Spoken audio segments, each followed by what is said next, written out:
Nebraska grabbed its first conference win of the season as they defeated Illinois 20-7 in Champaign. After a sloppy yet successful performance, Matt Rhule called on Husker fans to enjoy the ride during this rebuilding year. Can a team use the bye week to ensure a smooth road ahead? Come along for the ride tonight as we recap Friday's win and preview the rest of the season with our special guest, former Husker Jeremiah Sirles. We'll also check in on recruiting, Sean Callahan, all that and more next on Big Red Wrap.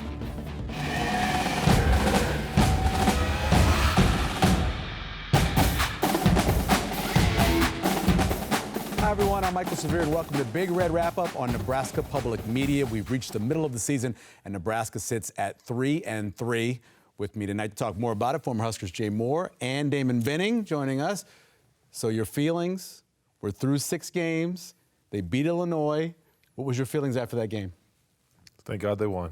This is a W, right? That's a W. Give me a W. I don't care. You know, just talking with people, I think we've had pretty losses too many times in the years past. We don't have enough ugly wins. Nice. I don't know if there's a thing. Is there such thing, DB, as a pretty That's a good point. loss? I'm with you. Good point. Like, we've had a lot of, I mean, that one season, I mean, how the close games we had, yeah, those were pretty losses. I'm all for an ugly win. You go on the road, you're sloppy on offense, you have turnovers, you have penalties, you're turning the ball over in the 4-minute area inside the red zone, and your defense just finds ways to get off the field and get the ball back to your offense and find a way to win. And that's all I can take from it. Yeah, could have been better, could have been 35-7, 42-7, sure. But it was 20-7, and they won, and they got their first conference road win in many years. And now you just move on, and you try to get better through the bye week and take on Northwestern. I may steal that line. Pretty lost. That was a really good line. That's pretty good. Yeah. And I'm vibing with you. I mean, you got to just figure out a way to win, especially on the road. It's tough. It's kind of grimy. It's you know, it's gutty, and you got to sometimes do things that you don't enjoy doing. And I think with this football team, they found a way to pull it off, and I'm pretty happy with it. And it's weird because personally, this is kind of how I wanted Nebraska to have to play so they could get over some emotional issues. Because when the season first started, I thought it was more an emotional hurdle than it is physical. Now, with some of the injuries and some of their limitations, it's creeping into the physical aspect of it. But I was hoping some of these games would be kind of grimy to begin with, so they could figure out how aesthetically it may not always be pleasing, but you're interested in results. Mm-hmm. Yeah, and the big part about that is you have those kind of turnovers in the red zone. You're giving up points like that. We know beating Illinois, but down the stretch, Wisconsin and those teams, it's tough to beat those teams. You're tough. You can't do that against. I don't think they think like that. Right? Like, we always say that. You need like, to start thinking that. We always talk about, well, when you the next opponent, and you can't do it here, and this will cost you then. But stay in the moment. Right? I agree. They found a way to do it against Illinois. There's nothing saying that they'll do it again against Northwestern. Like, that's the obvious. But people, they just harp on, well, you can't do it against. Listen, how about just win and figure out how to not and get better the next time. That's human nature, though. You're always trying. I don't know. People can make you dumber. They've been consistent. They've been consistent doing this. That's the scary thing. Well, you always told me that before. Once is an accident, twice is whatever. This is the 4th game now. They're definitely trending. And I mean, listen, if you're an Anthony Grant, and we heard him wax poetic in the presser today, right? I mean, Coach Rhule. And so what defenses will do is they'll figure that out, right? Oh, yeah. A little loose with the football. And, you know, Harburg, hey, he likes to drop a little 3-quarter, get your hands up. Like, all those little telltales, they'll start to come to fruition. But that's coaching, right? Like, that's what makes the game fun week in, week out, is how can we adjust? 3 quarters, you're like Kent Jacoby out there. We have a lot to break down tonight. We can't do it without you. You can guide our conversation and connect with us, please. Our call room is up and running, manned by students from the University of Nebraska's College of Journalism. Hey, guys. How you doing? Hey, fellas. Eating their pizza from Valentino's and taking your calls. You can also text your email or any kind of question to Big Red at nebraskapublicmedia.org. We're keeping a close eye on social media as well. Share all your thoughts on our Big Red Wrap-Up accounts, and we'll get to as many of the questions as we can tonight, I promise. In last week's Sideline Survey, we asked you which statement best described your outlook for the rest of the season. Not many of you were too hopeful about a chance at a Big Ten West or bowl game, which is kind of surprising. 52% said there's always next year. That leads to what Damon was talking about earlier. Like just win the next game. That's right. But you are looking forward to 2024, I guess. If you missed out on last week's poll, make sure you go and vote in the new sideline survey. It's on our website right now, which asks, which area of the defense impressed you the most with the win against Illinois?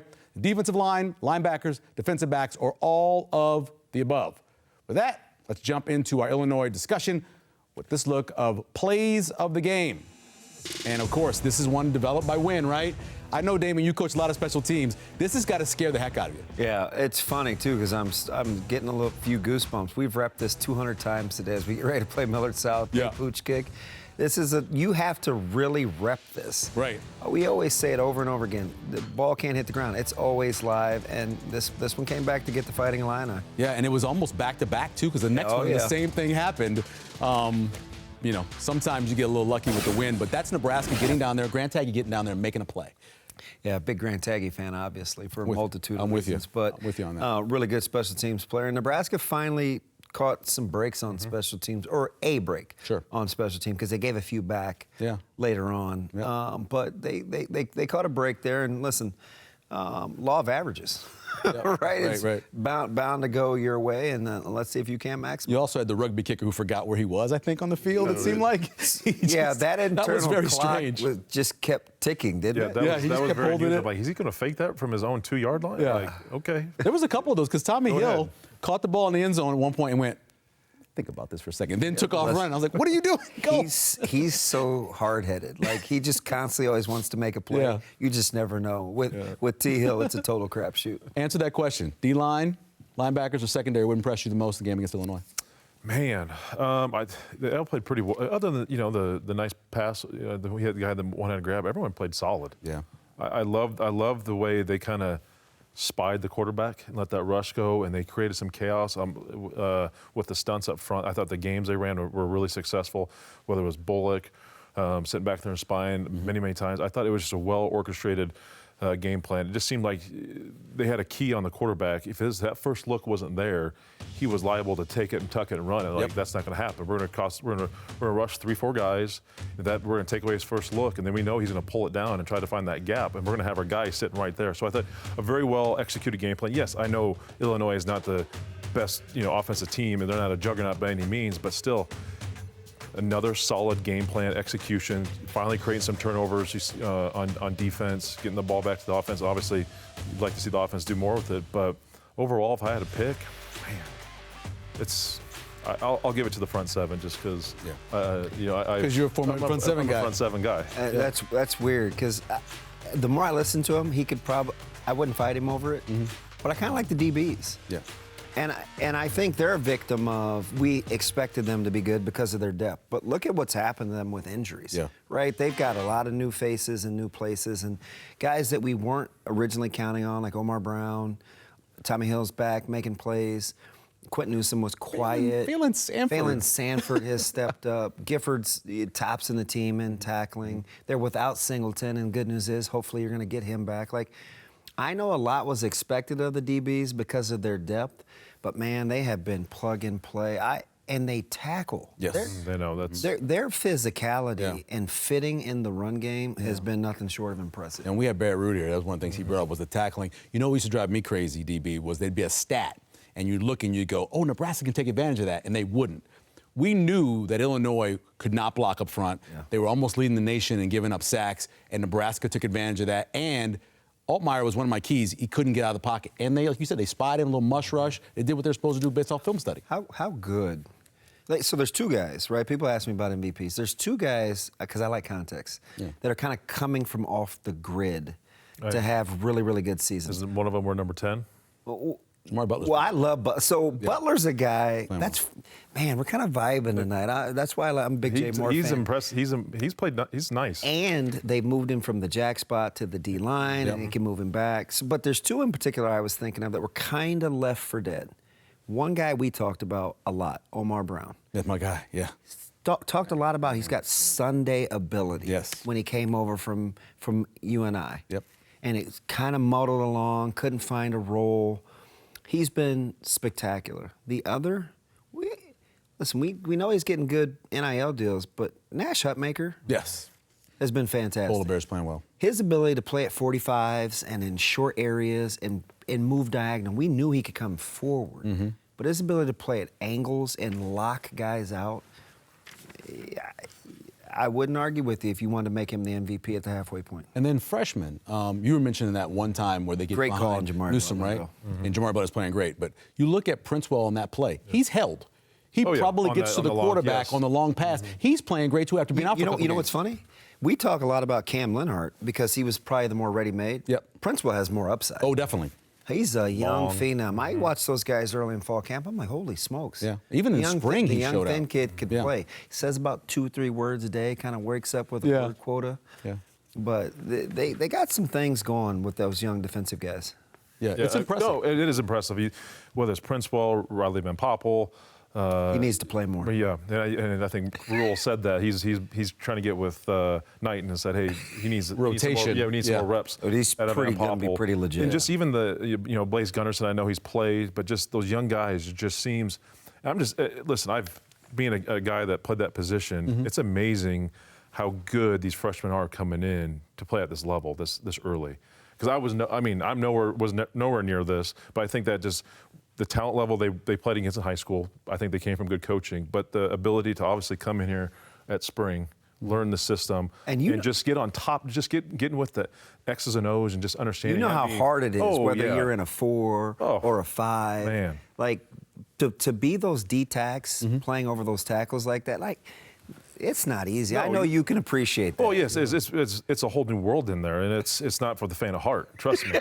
You go from a 5 technique or outside, all of a sudden you're in that 4 or 3. That's a whole different ball game. tough. That's a phone booth. That's a fight in the phone booth, and even some of those. I mean, Jamari Butler going in there and playing in that spot.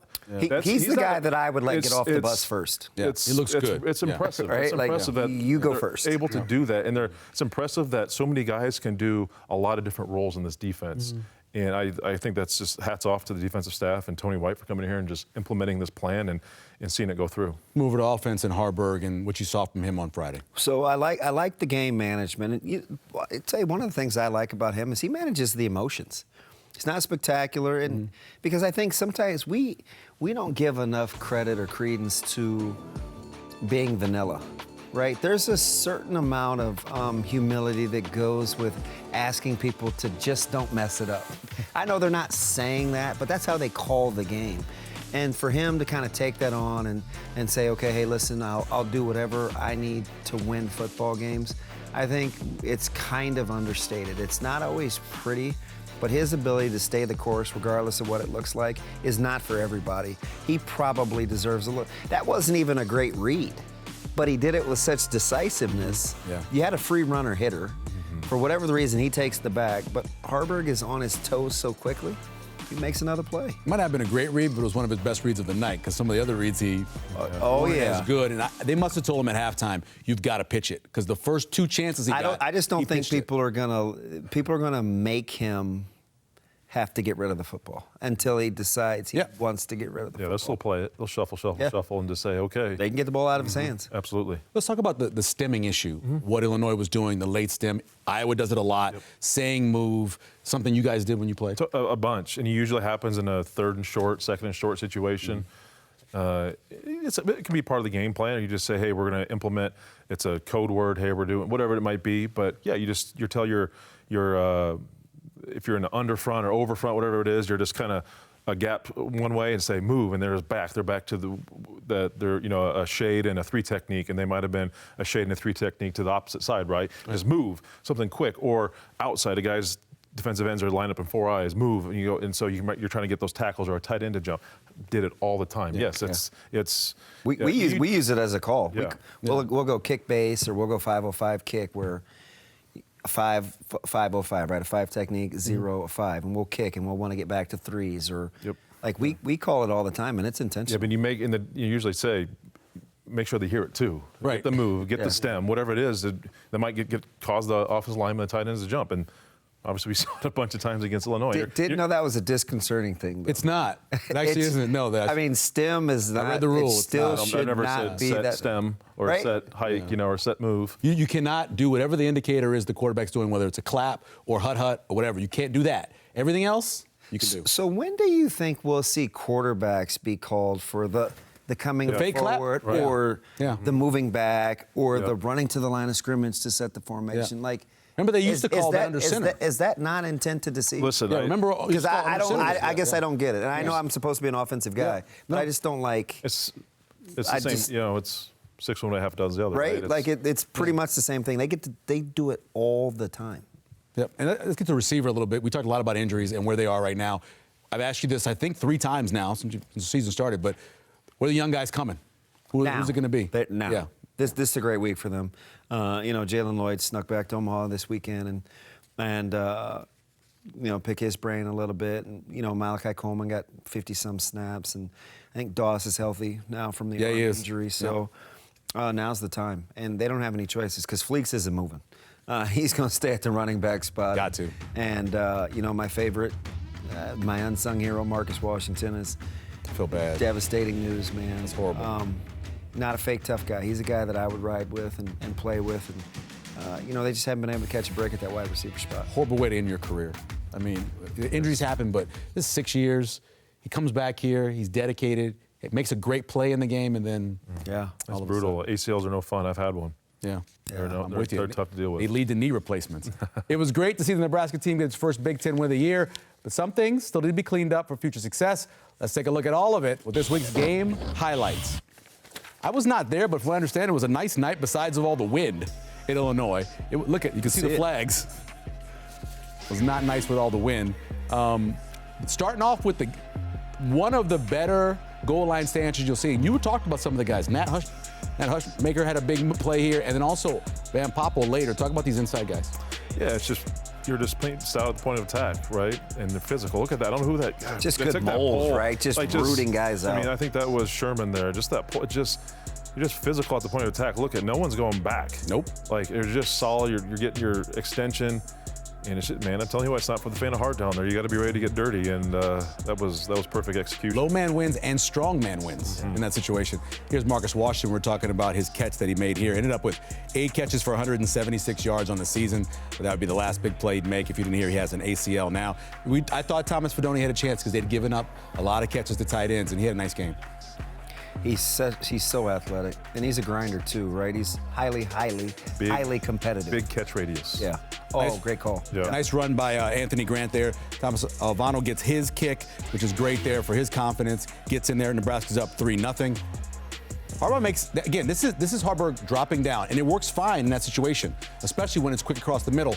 But what's hard for him sometimes is to get the ball to come down. Yeah. That's one of them right there where you see it's hard for the ball to come down. But Ty Hine gets his first catch on the year. Congratulations to him. How tough is Billy Kemp? He's the real deal. He's a tough guy. He has an irrational sense of confidence. Yep. It's Napoleonism. 1,000%. And there's Nothing Anthony. he can't do, just ask him. Anthony Grant with his 3rd touchdown of the year to make it 10-0. And we talked about this earlier, Damon, as someone who's coached special teams, the last thing you want to happen on kickoff is to have a windy day like this and guys not know what they're supposed to be doing. Yeah, we went through it again today with me, you.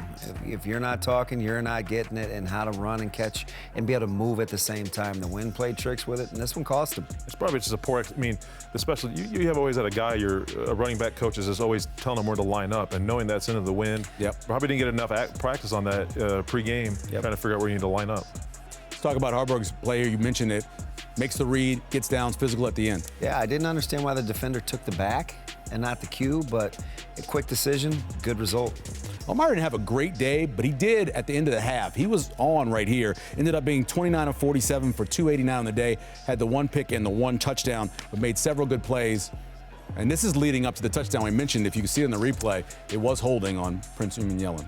Yeah, it was. It was As into the, I think it was in. He was up on the top side and in the field, and he got damn near tackled.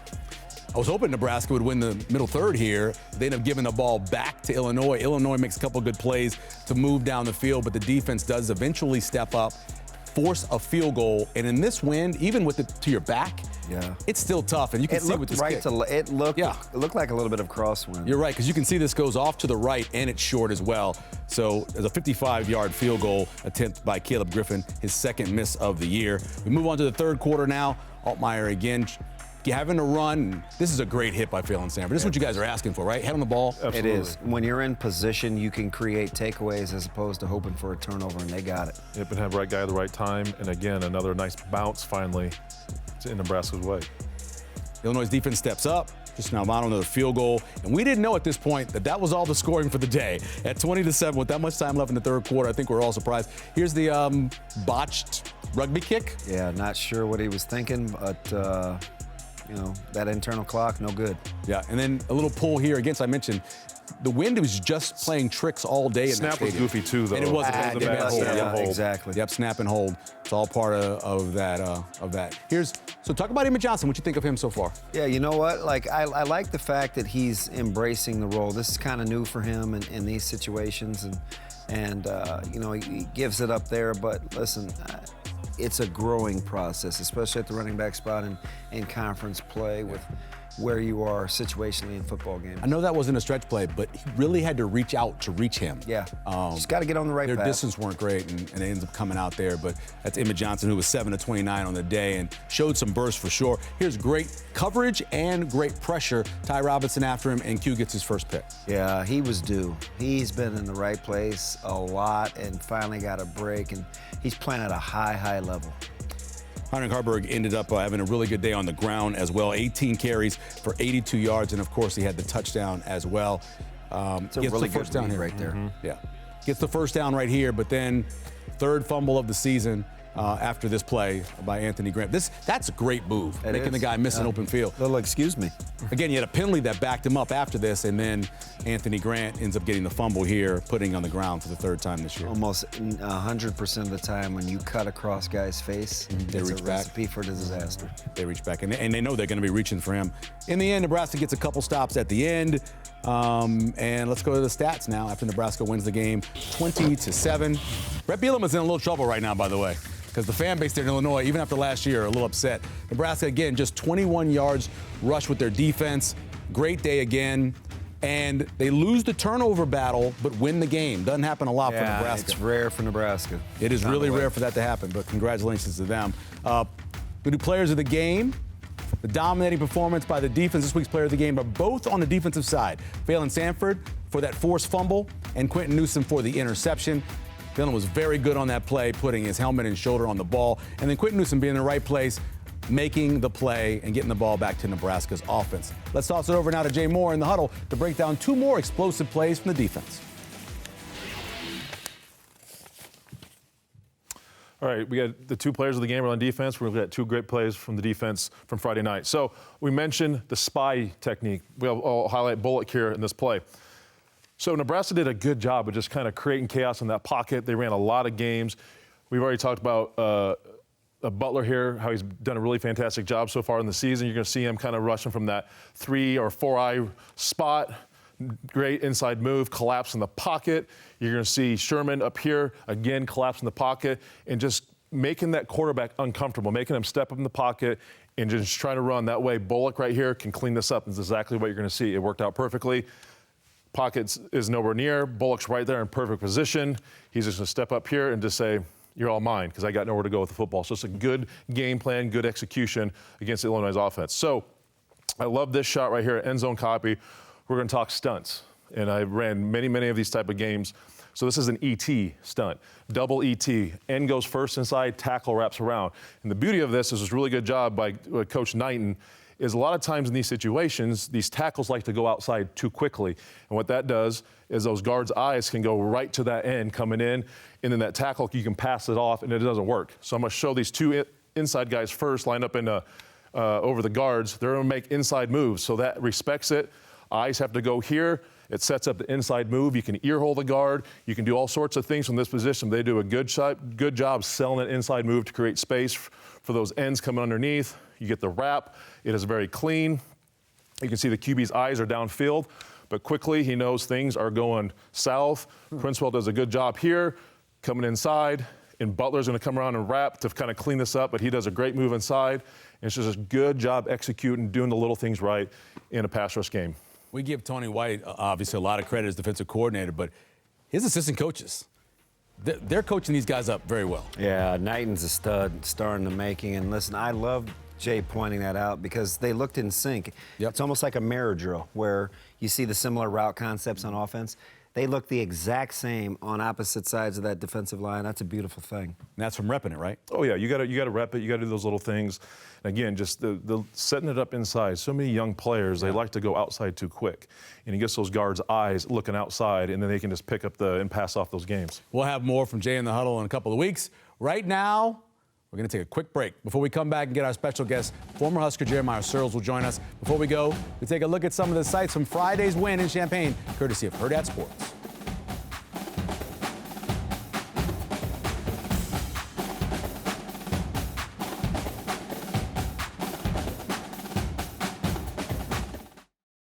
My sister-in-law. When? Would have been a couple of Saturdays ago. I think after I saw you at Blake's wedding reception and my wife cornered you. I haven't touched it. No, it's all good. Thank you. I was like, this is great. Perfect. Oh, it was a ton of fun. That was a blast. It was. It was a fun time. All right. Are you good with Jeremiah? You want him to account?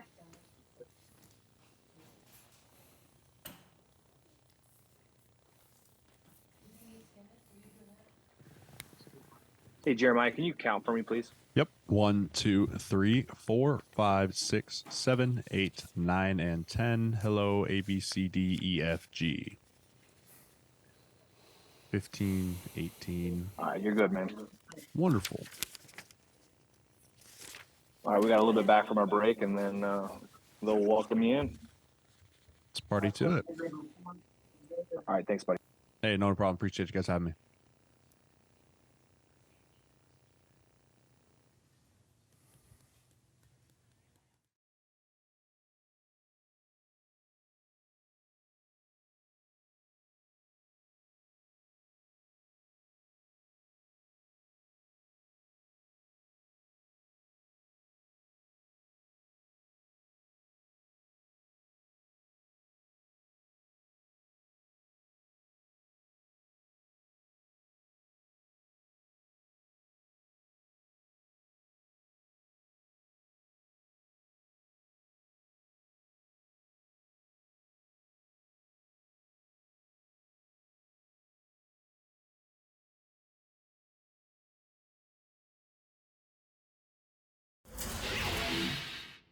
I hope the one thing they learned from last week was that what seemed like really hard, like, man, we're in full pads on the Sunday, the day after we played Michigan, probably will end up being one of their better memories from the year and probably led to one of their best weeks of football.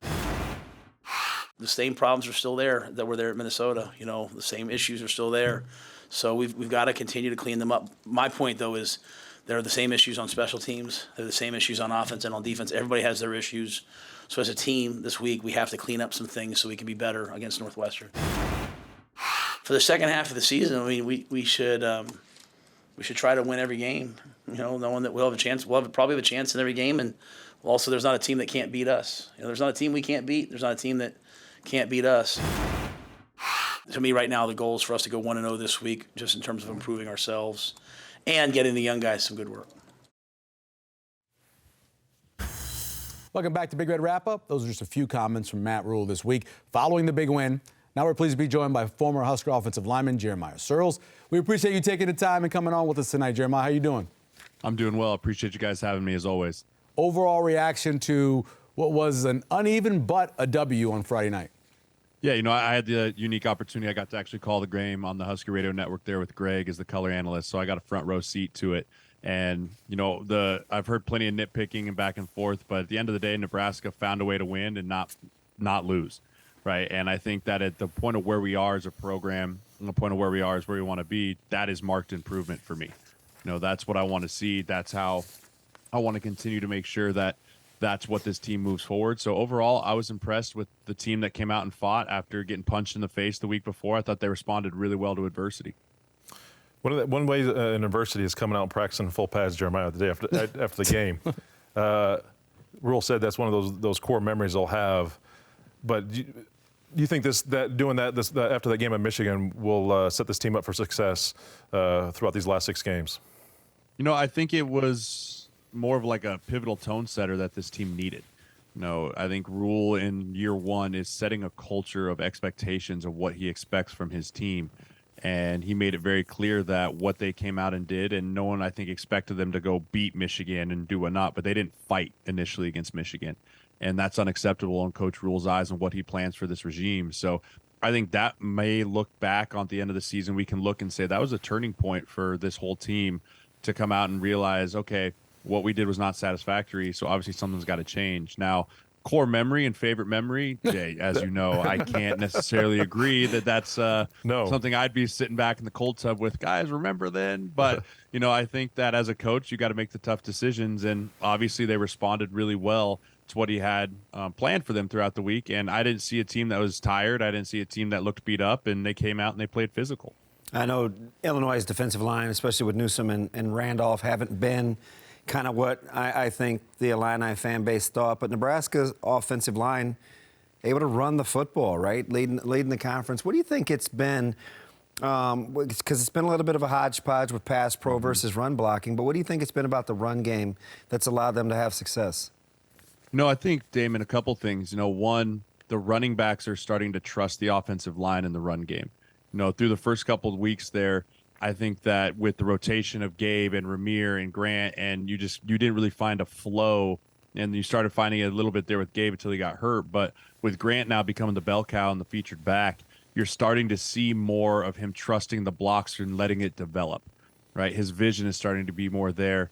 And then also with Harburg, with his ability to pull it and run and be physical at the end, you know, those safeties had to keep their eyes up there, which doesn't allow them to just fire up there on the running back because they got to keep a lookout for the quarterback. But I'm seeing more physicality out of the double teams with Ben Scott, Nuri, and Piper. And then honestly, Fedoni and Borkature, in my opinion, have come leaps and bounds since their first game in Minnesota with their ability to block on the edge. And last week against Michigan, I felt like some of the running backs were trying to create too much of the explosive play instead of just letting the play come to them.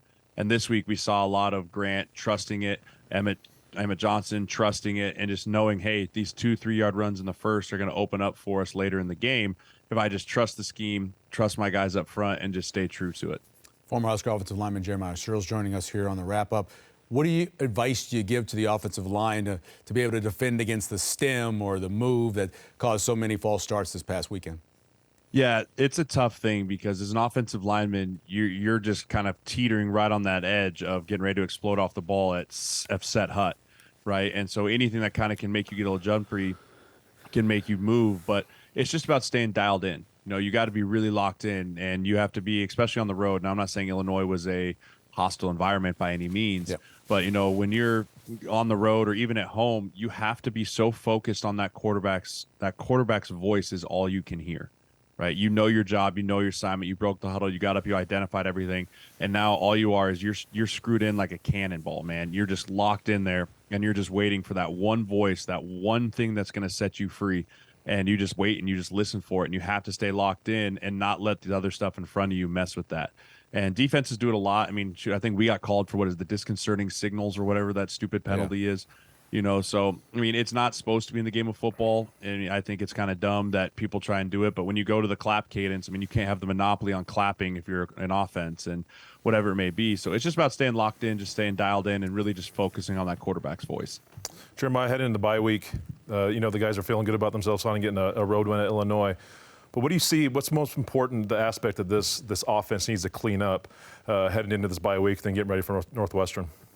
Yeah, you know, for me, it's not as much the X's and O's, Jay, as much as it is the operation, right? Making sure that we have the right personnel group in the huddle, making sure we break the formation and we break the huddle, we're getting lined up, and we're not going down to the last second and getting a delay game or having to burn a timeout because the play call's in late, or whatever it may be, because when we get up and we operate and we roll, things are going pretty well. You know, when we step on our own toes, that's really when things start to get in our own way. So I'd really just love for the operation overall from the top down, from Satterfield calling it, from Harburg getting in the huddle for us getting the line of scrimmage. I'd love to see that cleaned up this week. What do you think about the quarterback situation? Obviously, Heinrich Haarberg has done well enough to win a bunch of games. What do you think about him going forward? Do you think Jeff Sims is going to get another opportunity? What's your thoughts? Yeah, you know, last week I said, you know, I think this is still Jeff Sims' teams, and there's part of me that still agrees with that.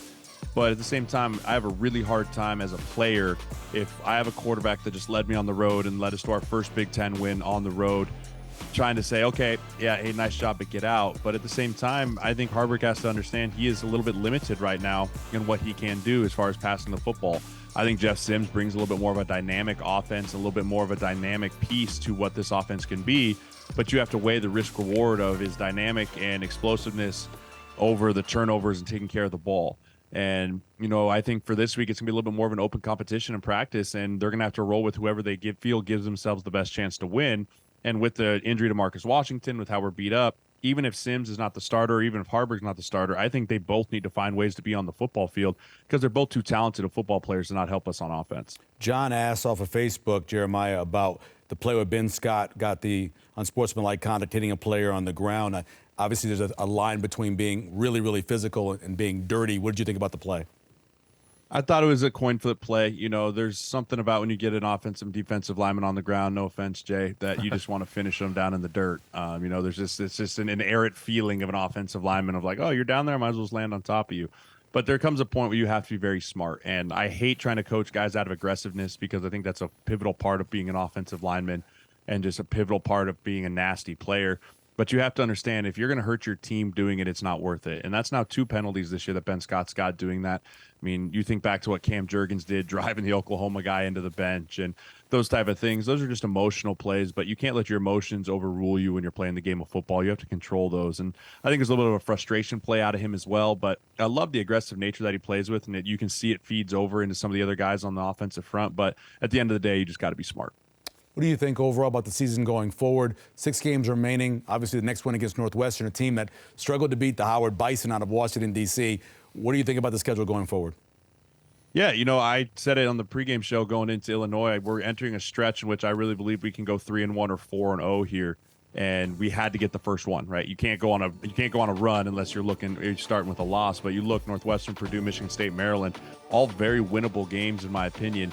I think Maryland's probably the best team out of that group there from what I've studied on tape, but we have to continue to improve on offense and play more complementary football. And if our defense gives us opportunities, or our special teams gives us opportunities to give a ball inside our own 35-yard line, we can't come away with 3 points after 3 opportunities like that. It just can't happen. These teams are going to get better. Northwestern, as much as they struggle, they punched Penn State in the mouth for the first 2 quarters and let them have it. So that's a team that we can't allow to have any life. And then Purdue, obviously, they hung 40 on Illinois, and then Michigan State's got their own bevy of problems there. But these are all games that if we can control our emotions, we can control and not turn over the football, I think our defense is going to give us a chance to compete in every single one of these games. Last question, Jeremiah, from Facebook, and Wesley wants to know, pick one of the players off of either a wide receiver or a tight end that you want to see get the ball more. Yeah, Thomas Fidone. I think that's a really easy answer for me. He's a dynamic guy, and I fall into the trap quite often if I watch him play and I'm like, gosh, this guy's a junior. Why isn't he doing more? And then in reality, in my mind, he's a freshman, right? Like, he really hasn't played a full season since he's been in college, even though he's been here for 3 years. So I'd like to see him continue to get more opportunities, with an offense that is going to struggle with the big play. The intermediate passing game is going to become really important. The ability to get him in the play action, get him over the middle. I think he's a weapon with the ball in his hands, and he's just going to continue to get better and better as he gets more comfortable in this Satterfield system. Jeremiah, we appreciate it. Thanks for joining us. Absolutely. Great to see you guys as always. Damon, Jay, be well. All right. We have a new winner in this week's Game Day photo contest. April shared this picture on Facebook of her and her family cheering on the Huskers in Champaign Friday night. Hello, look at them. Got the hats on and everything, staying warm. It was a windy night. Thanks, April, for sharing your photo with us. It's an awesome photo. Don't miss out your opportunity to send us your best Game Day photo for chances to win great prizes. Here are some of them through the season. We want you to see our Game Day best, so make sure you send us those photos each week from wherever you watch the game. Speaking of sharing photos on social media, let's take a look at what caught our eye over the weekend. You have these 2 pictures here. Nebraska scoring twice in just 10 seconds. On the other hand, leading the nation, or tied to leading the nation with turnovers. It was a kind of a yin-yang. Good, not so good. That's what you post on social media. At least it's not all bad like it normally is. And then our second tweet that we had on social media is very interesting. Look at all those local players. I think a few of them may have played on teams that you coach, Damon. All those guys there, and just hook it up in my veins is what the tweeter says there about that, or the Xer. What do you call them now? I don't even know what you call the people anymore.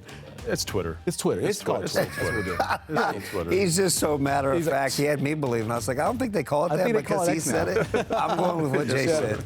We love seeing what you're sharing on social media each week, but we got to take another break. Next up, Sean Callahan talks recruiting, and we preview the second half of the season. But first, more photos from this win against Illinois, courtesy of Hurrdat Sports.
Welcome back to Big Red Wrap-Up. It's time to check in on this week's Sideline Survey. Which area of the defense impressed you most in the win against Illinois? That's cheating. Come on. Defensive line winning it 18%, linebackers 13%, but all of the above getting 66%. That's what Jay Moore said as well. With us now, Sean Callahan to talk some more recruiting. It is a bye week, which meaning the coaches are heading on the road. Yeah, Nebraska will have coaches. They've got one out right now for the whole week. And then the remainder of the staff, a lot of the guys will be out Thursday and Friday. You get 33 total evaluation days you can use as a staff from the start of the season until Thanksgiving weekend. So it averages out to 3 days per coach when you count the head coach. So you don't get a lot of these in-season days, and this is Nebraska's only bye. I'll be most interested to see where Matt Rule goes on Thursday and Friday. It almost seems like it's a perfect time for a bye, right? Halfway through, coming off of a win, with Northwestern on board, it seems like it's the perfect time for Yeah, I mean, if you could pick your bye, this is about right where you'd want it. Nobody in the Big Ten, I believe, has a November bye. I mean, everyone's got October byes this year, and I think this is kind of right, perfectly smack dab in the middle. And now you go see kids that are maybe in their 8th week of high school football. Seasons are getting close to the end, and then get back to work. Bodie Sukup, let's talk about him a little bit and tell me a little about him. Yeah, Bodie Sukup announced his commitment officially as a walk-on quarterback to Nebraska this week. He got his offer in the summer. I believe he's been a silent walk-on commit for a number of months now, but went public officially this week. His father is the head football coach of Blair, so coach's kid, good athlete, strong arm, can move. And, they've had their eyes on him. And key thing is he went to their camp. They got a good read on him and watched him all summer and got that offer in June and then followed through with the commit this week. I had a friend tell me he reminds him of Bronson Marsh. Remember Bronson Marsh? He's a little taller. Than Marsh, I would say. But physical kind of kid. kid, Yeah, he's put together. I mean, that's an accurate height and weight from January from our Husker Line in-state tour. So, 192, and he's probably pushing 200 now. Well, let's talk about the Hawaii recruit, Preston Taumoa. Talk about him. Yeah, Preston Taumoa is the #1 ranked player in the state of Hawaii. He's a big fella. And, he's got the ability to play really every spot on the O-line.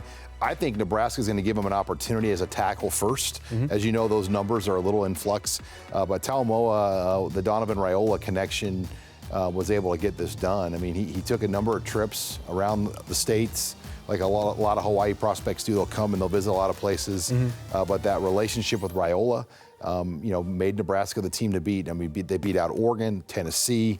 A number of big-time programs wanted the 4-star Talamoa. In-state prospect now. I saw this young man play 2 weeks ago at Creighton Prep versus Central. Michael Bird, who's going to be going to Iowa. Yeah, Michael Bird, a name people in Lincoln and Omaha both know of. His lot of roots at Lincoln Pius, where his dad was a standout athlete.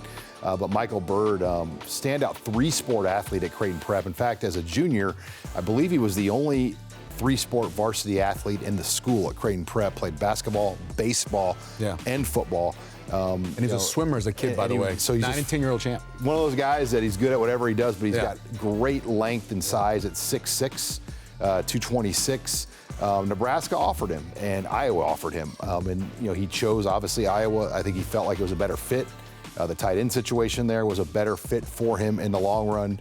And he'll enter that tight end factory in Iowa City. I know he doesn't have a lot of numbers catching the ball. Best blocking tight end I've seen this season. Right. In any of the games I've been to. Numbers for tight ends, I don't want to say they're overrated because numbers are important. Sure.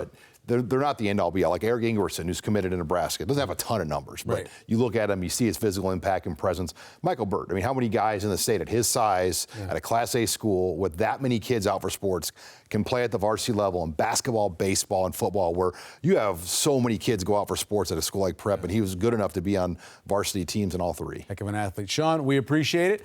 The recruiting update we get each week from Sean Callahan. Now let's learn more about a current Husker who's been having a standout season in tonight's Huskers Up Close segment. Watching my brother play here, it really inspired me to be a Cornhusker and want to continue the legacy in my family. I want to be hard-headed, a physical guy that is consistent in his game, especially in the backfield, playing from 10, 15 yards back. I want to be able to come up and hit people. I want people to know that. It's a sport where I can get so close to my brothers that I love them enough to put my body on the line for them every Saturday. Being an older guy, I want to be the guy that young guys can look up to and ask questions and just look to me for answers. It means the world to be able to grow up watching the Huskers and just dreaming about it, since I was a kid, so it means the world to be able to step on that field and represent the Inn. I tend to take a moment every time I run out of the tunnel to just quiet my mind and just look around, just take it all in every time I go out there. Along with great hair and a great beard, Isaac has been instrumental in the team's success this year, and we appreciate him taking time to sit down with us. Well, obviously, we don't have a game this weekend to talk about, but there's still plenty of football coming our way. Let's take a look at the rest of the schedule for this Huskers team. Let's check it out. I know, Damien, you don't want to look too far ahead. I know that. But give me a guess, if you were going to think, last 6 games, where you going? 5-1, 4-2, 3-3? No pressure. I like them at minimum 3-3. Yes, sir. So, Michigan State's obviously a swing game. And one of the games, Iowa or Maryland, I think is a swing game. But for me, I think 3-3 at a minimum here. I think, Damien, anytime you can predict a team won't score more than 20 points, like Iowa, you got a pretty good chance to be in that game. It's back in Lincoln. It'll be emotional. It could be for a bowl game bid. They'll be ready. They're going to score a lot. I don't love Deacon Jones either, so not Deacon Jones, Deacon Hill. I did love Deacon Jones, though. No doubt my guy. Big strong arm guy, not real accurate. I don't think he's endeared himself in Iowa City, so we'll see. Yeah, he's a big thrower. What's the swing game for you? I think Michigan State. Yeah, I think it is. I think it's on the road, right? I think it's on the road. You looked at the schedule early in the year. You thought that was probably one that you couldn't get. Obviously, we were unfamiliar with the situation with the head coach. So I think that's a game now that seems a lot more realistic to get. And, I think you early line on that one, probably similar to Illinois, maybe Michigan State favored by 3.5. Yeah. But a game you can definitely win. No chance that Wisconsin could be at night, is it? One of the questions on here was about that. Well, NBC, they leaked out kind of their pre-selections. Right. And NBC has a window there, and it was reported back in the summer that Wisconsin game is tentatively set as a night game Okay. on NBC. But you wonder, like, is there used to be a rule where you couldn't play at night? Both schools have In to agree. November, right. No, well, not that, but it's a short week. Oh, okay. Because Nebraska plays on Black Friday, and Okay. they're playing at 11 a.m. So Makes sense. you essentially are going to cut out 2 days from your body clock by getting back at 2 in the morning and then playing at 11 a.m. on a Friday. Yeah. DB, when you're looking ahead that 5-year schedule that they finally had to put out now because of the new teams added, what'd you think about it? How do you think Nebraska made out? It's tough. Yeah. It is really tough. But, I'm kind of used to it with Nebraska since they've been in the Big Ten. The schedule guides haven't done them any favors. And I mean, the next 2 years, I gave it the good old-fashioned wow. Yeah. Outside of that, I you know me, like it was schedules. I try not to get too far because I don't know what teams are going to have. But on paper, like home and away games, boy, it's not going to be nice especially when you get, Ohio State and SC. You're on the road at UCLA, you've got UCLA and Wisconsin at home. Yep. That's going to be tough. It's going to be really tough. The good news is that at least when you look ahead, they're not going to be giving you all 4 of the old Pac-12 teams at a time, right? Because that would be rough if you had to make a couple trips out there. Well, yeah, you got to make trips to Washington, Oregon, obviously 2 trips to LA. Yeah. That'd be tough sledding, and just how good Washington is this year. I mean, they're gonna be tough to deal with coming in here. Those are 4 really good programs, blue blood programs, are coming to this conference, and that's a lot of travel now. Yeah, what do you think, That's a lot of time in there. Oh, sorry. I think the biggest thing I look at is how many of these teams have higher ranked recruiting classes on average in Nebraska. And you look at these schedules, most of the years it's 2 to 3. So I think the Big Ten at least balanced it out. Mm-hmm. It's not like the old day where Nebraska played Ohio State 6 straight years, and now they're on this Michigan cycle. The fact that you're going to see, other than Iowa, a really good balance of the teams. They did about as good of a job as you could putting this all together to where, it's not unbalanced. How important is it, would it be for you as a player to be able to travel to each one of the teams, to be able to do a road game in each one of the teams over 4 years you're in school? Not at all. Not at all? Not at all. I mean, just for me, I think about maybe how I grew up as a kid. There's only one of those teams that I probably grew up a fan of that wasn't Nebraska, and that would be SC. Yep. So that would be cool. But outside of that, You ain't missing, I'm telling you what, you ain't missing much going to the Coliseum. believe me, I've been there. There are two That place needs a high upgrade. 2 fields I thought were extremely overrated. Well, 3. Ann Arbor, the definitely. Rose Bowl, Yeah. and definitely going to SoCal. So it was the last time you were there, they did wipe out that whole area, and they built the new apartments and a whole new part of campus for USC.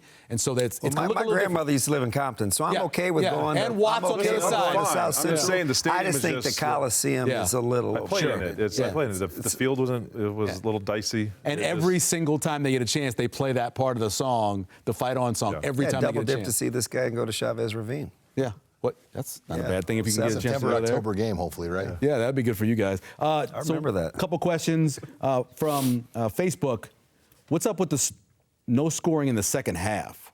I mean, they've turned the ball over, right? Maybe just in Champaign, Nebraska had been pretty good Especially in the first drive. after halftime. Yeah. Going into that one. I mean, obviously Michigan was Michigan, but Nebraska was trending in the right direction coming out of the break. No, I agree. They had their opportunities. And like I said, That game was all but over against La Tech until the break. And I mean, Michigan was doing Michigan things. So I don't know. Give me somebody, what target you're going to see in the portal. I know not a person, but positions. The question from Greg wants to know about targeting guys in the portal, what positions. Well, I think wide receiver is a must to at least get one veteran body to add, because Marcus Washington, I don't know if he could come back another year. I mean, it's unknown at this point if he could. Kemp's gone. So, I mean, Fleeks is gone. He's running back now. But they've got to get somebody veteran-like at that room, because I don't think you can say, all right, we're going to go on with Jaden Doss, Malachi Coleman, and Jalen Lloyd and feel good about that along with the recruits. I still think the receiver position and, offensive line, I mean, they've been trying to get a tackle in the portal for quite a while, and I'm sure everybody in the country is looking for a tackle in the portal. Are you for, against, and this is a question from Joshua on Facebook, are you for playing both quarterbacks? Not at the same time, but rotating. I am, because I think they're leaving too much on the table in the unknown without playing Sims. And listen, they've turned the ball over, right? And it's not always been from the quarterback spot, but I am definitely, I think Sims is too good a talent to leave it unknown if he can kind of rectify some of those issues. I'm for playing both quarterbacks. Do you think you can fix emotion at this point of someone's career? Not right now. I think you can fix it in the offseason. I don't think you can't deal with it right now. How long did it take Aaron Rodgers? I mean, to get the Tedford out of him. And some people never. I mean, That David, was an offseason. remember David Carr never could get it. Yeah. They tried to fix it, never could fix it. Yeah, I don't think you can work on it. I think it benefits him, and sometimes getting down there low. And I know it drives people nuts because he has the guys are able to get their hands up. I would love to play against a quarterback like that as a defensive lineman, but it has some benefits. But you can't touch it right now. Yeah. You got to leave it till that's a spring ball. That's a spring ball fix. Is there a game that you look ahead and say to yourself, it could be a good recruiting weekend left? I mean, they're essentially going to have all 2:30 games in Lincoln. I mean, Yep. the next two are going to be 2:30 or 3, and then the Maryland game is projected NBC 2:30 as well. So they've got 3 great weekends. Iowa 11 a.m. Black Friday. That's usually It's always not. tough. I mean, you might get some like JUCO guys back in the day to come on that, but it's hard to get kids here on the day after Thanksgiving. So they got 3. This is a really good year for games because there's only going to be one 11 a.m. game, and that's the Iowa game. Give me your burning question. My burning question going in, can Nebraska get to a bowl? And I think it's obviously starts this week preparing this team. But, these next 2 games at home are as big as any home games as we've had. They've got to take care of business and take a step forward. DB? Can the wide receivers step up to help them evolve in the passing game? They need to make about 2 or 3 plays a game going forward in the passing game that they're not expected to make. Can the young wideouts help them do that? I mean, it's for me the bye week. How physical you want to get in practice? You want to get guys rested up, but you still got to be attacking. This is, you got 6 more games to go. How can they come with this bye week? And Nebraska's struggled coming out of bye weeks in the last few years with the win. So if they get this win against Northwestern, come out of the bye week, that'll be big. Got to get healthy. There's a couple guys that are banged up, and nice to see Cam Leonard in there and get him playing again. And so just get healthy. Even though there's no football game this week, we still have a lot of sports content coming your way, starting with Nebraska volleyball match on Friday when second-ranked Huskers take on Michigan State. That game will start at 6 p.m. Central on Nebraska Public Media.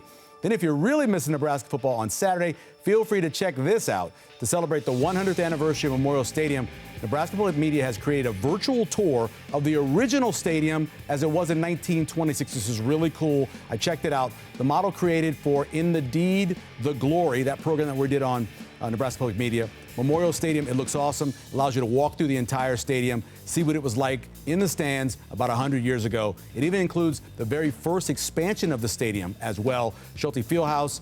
Head to nebraskapublicmedia.org/Memorial Stadium to take a virtual tour today. Then on Monday, we kick off our year NSA coverage with the state softball championships. We'll be live with those 3 games starting at 1 p.m. And of course, we'll be right back here next Tuesday for our bye week show special. Our friend Mike Babcock, writer for Hail Varsity, will join us as well.